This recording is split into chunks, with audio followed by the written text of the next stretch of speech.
Bismillahirrahmanirrahim. Assalamualaikum warahmatullahi wabarakatuh.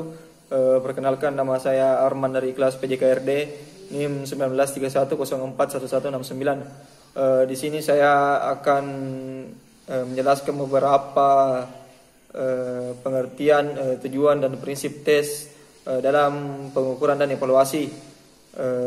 Selanjutnya langsung saja saya masuk ke materi yang pertama, yaitu tes.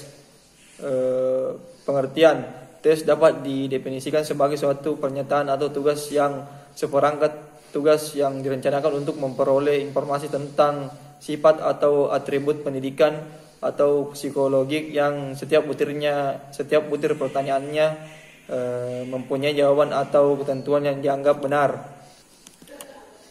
Tes merupakan salah satu upaya pengukuran terencana yang digunakan oleh guru untuk mencoba menciptakan kesempatan bagi siswa dalam memperlihatkan prestasi mereka yang berkaitan dengan tujuan yang ditentukan kalau GC 1995. Adapun tujuan dari tes yaitu sebagai proses akhir untuk setiap peserta didik terhadap beberapa materi atau konsep dan menghasilkan nilai sesuai dengan kemampuan peserta didik tersebut. Yang pertama yaitu mengetahui tingkat kemampuan peserta didik. Yang kedua, mengukur pertumbuhan dan perkembangan peserta didik.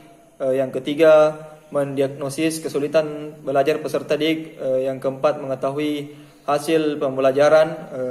Kemudian yang kelima, mengetahui pencapaian kurikulum. Dan yang keenam, mendorong peserta didik untuk belajar lebih baik.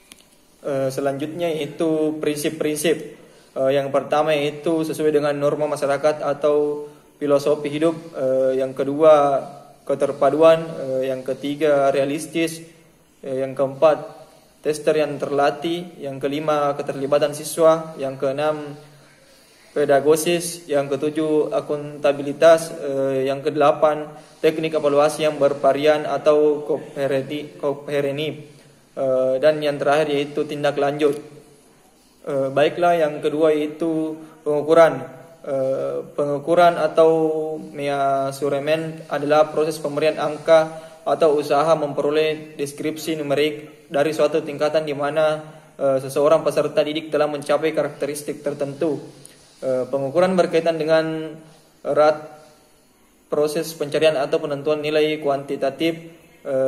Pengukuran dapat diartikan sebagai pemberian angka kepada suatu atribut atau karakteristik tertentu yang dimiliki oleh orang, hal, atau objek yang menurut aturan atau formulasi yang jelas. Berikut ini akan dikutip beberapa definisi pengukuran yang dirumuskan oleh beberapa ahli pengukuran pendidikan dan psikologi yang acap kali dijadikan acuan beberapa penulis. Yang pertama yaitu dari Richard A. Lindemann 1967 merumuskan pengukuran sebagai the achievement of the near set each of the person objecting according to certain established rules. Kemudian yang kedua, Norman Gronlund 1971 secara sederhana merumuskan pengukuran sebagai measurement is limited to quantitative description of pupil behavior. Kemudian yang ketiga, Georgia S. Adams 1964 merumuskan pengukuran sebagai nothing more than careful observation of actual performance under standard condition. Selanjutnya yaitu tujuan. Tujuan pengukuran yaitu yang pertama untuk membandingkan sesuatu dengan satu ukuran yang serupa. Kemudian yang kedua, menerjemahkan karakteristik suatu objek atau kejadian ke dalam suatu bentuk agar peneliti dapat menganalisisnya secara empirik. Yang pertama yaitu motivasi, yang kedua diagnosis, yang ketiga klasifikasi, yang keempat pencapaian, yang kelima evaluasi tujuan dan program, yang keenam prediksi, yang ketujuh penelitian. Selanjutnya itu prinsip-prinsip. Yang pertama yaitu sebagai alat untuk mencapai tujuan, yang kedua menentukan kebutuhan, yang ketiga menentukan kebutuhan peralatan, bahan dan berbagai metode. Yang keempat yaitu pengukuran lebih luas dari tes, dan yang terakhir yaitu pengukuran objektif dan subjektif. Selanjutnya itu bagian evaluasi. Pengertian evaluasi adalah proses pengumpulan, penganalisaan dan penafsiran yang sistematis untuk menentukan atau menetapkan sampai sejauh mana para siswa mencapai tujuan-tujuan pengajaran. Menjawab pertanyaan who good yang berhubungan dengan keputusan nilai atau value judgment. Informasi yang dikumpulkan berupa deskripsi kuantitatif dan kualitatif. Adapun tujuannya itu yang pertama untuk mengetahui kemajuan dan keberhasilan serta prestasi belajar siswa. Yang kedua untuk memberikan bantuan dalam rangka layanan remedial untuk mengetahui kesesuaian hasil belajar siswa dengan kemampuan belajarnya. Yang ketiga untuk mengetahui kesesuaian hasil belajar siswa dengan kemampuan. Yang keempat untuk memberikan dorongan atau motivasi belajar kepada siswa. Dan yang kelima untuk memberikan bimbingan dan konseling secara baik dan tepat. Yang keenam itu prinsip-prinsip.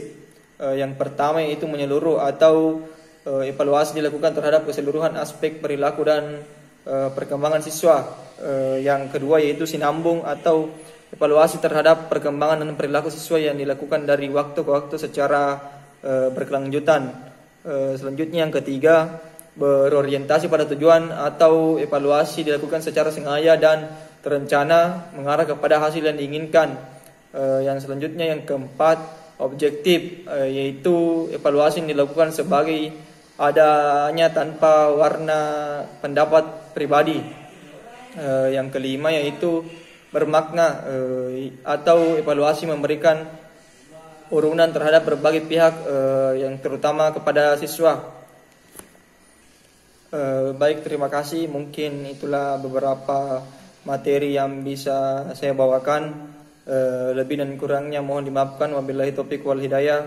Wassalamualaikum warahmatullahi wabarakatuh.